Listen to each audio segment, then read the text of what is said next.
বীর চট্টলা টিভি। আসসালামু আলাইকুম। বীর চট্টলা টিভি থেকে আমন্ত্রণ জানাচ্ছি। আমি তানিশা সুলতানা আফিফা।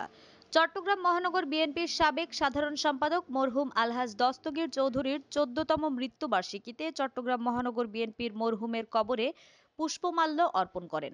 এ সময় চট্টগ্রাম মহানগর বিএনপির আহ্বায়ক জনাব আলহাজ এরশাদুল্লাহ, সদস্য সচিব জনাব নাজিমুর রহমান, যুগ্ম আহ্বায়ক M A Aziz, S M Saiful Alam, Harun জামান, আহমেদুল আলম চৌধুরী, রাসেল, সদস্য এস এম আবুল ফয়েজ, ইস্কান্দার মির্জা, মশিউল আলম স্বপন, জাফর আহমদ, নুরুদ্দিন হোসেন নুরু, আশরাফুল ইসলাম, কোতোয়ালী থানা বিএনপির সাবেক সভাপতি মঞ্জুর রহমান চৌধুরী, মরহুম দস্তগীর চৌধুরীর ছেলে ফয়সাল দস্তগীর সহ মহানগর বিএনপির অঙ্গ ও সহযোগী সংগঠনের নেতৃবৃন্দ উপস্থিত ছিলেন।